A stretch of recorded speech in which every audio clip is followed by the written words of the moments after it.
हमें एक electrical circuit दे रखा है। ये क्वेश्चन रिसेंटली सीबीएसई में आया था। हमें फर्स्ट केस में पता करना है total resistance of the circuit. Second में हमें करंट निकालना है। क्लियर है? तो देखो इसके लिए हम क्या करेंगे, हमारे पास दो कॉम्बिनेशन दिख रहे हैं। एक तो मुझे ये दिख रहा है, ये वाला कॉम्बिनेशन, ये दोनों पैरेलल में, तो मैं इनका इक्विवेलेंट मान लूंगा R1। और मुझे एक ये दिख रहा है, इसका इक्विवेलेंट मैं मान लूंगा R2।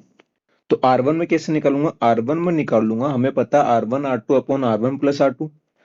तो 10 इंटू 15 डिवाइडेड बाई 10 प्लस 15। तो यहाँ से मेरे पास जो R1 आ जाएगा, R1 आ गया मेरे पास 10 इंटू 15 अपॉन में 25। अब हम इसके ऊपर थोड़ा सा सोल्व कर लेंगे। देखो 5 3 जा, 5 5 जा, 5 2 जा, 6 जा। तो हमारे पास R1 कितना आ गया, 6 आ चुका है। ऐसे मैं R2 निकालूंगा। R2 मेरे पास आ जाएगा 60 इंटू 40 अपॉन में 60 प्लस 40। तो देखो सिंपल सा ये तो 2400 अपॉन में 100। तो R2 मेरे पास आ चुका है 24 ओम। मुझे चाहिए नेट रेजिस्टेंस। तो नेट रेजिस्टेंस देखो कैसे हो जाएगा, आर नेट बराबर ये हो जाएगा हमारे पास। अब मुझे पता है R1 जो नया नेट आएगा, R1 और ये R2, ये दोनों किस में जाएंगे, सीरीज में। तो नेट रेजिस्टेंस आ जाएगा मेरे पास R1 प्लस R2, जो कि हो जाएगा हमारे पास 6 प्लस 24। तो सर्किट का नेट रेजिस्टेंस आ गया हमारे पास 30 ओम। अब मुझे क्या पता करना, मुझे पता करना सेकंड पार्ट में टोटल करंट। तो आई नेट के लिए हम लिख सकते हैं V बराबर I R net, Ohm's law से।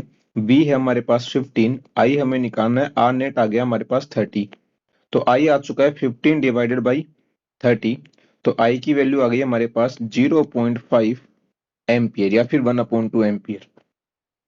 नेक्स्ट केस में पता करना है potential difference across the parallel combination of 10 and 15 ohm resistor. देखो यहाँ से हमें इसके अक्रॉस क्या निकालना है, पोटेंशियल। तो मैं इसके लिए सिंपल सा कंसेप्ट यूज करूंगा कि मुझे पता है ये जो नेट रेजिस्टेंस है मेरा, ये है हमारा R1। और R1 की वैल्यू मेरे पास कितनी है, R1 है मेरे पास 6। इसके अक्रॉस मेरे को क्या निकालना है, पोटेंशियल डिफरेंस निकालना है। तो मैं क्या करूंगा, यहाँ पे सिंपल सा लिख दूंगा V is equals to I into में R1। आई आ गया हमारा 0.5 इंटू में 6। तो जो हमारा V आ चुका है अक्रॉस दो 10 ओम और 15 ओम है, इसके अक्रॉस कितना आ गया हमारे पास, 3 वोल्ट आ गया।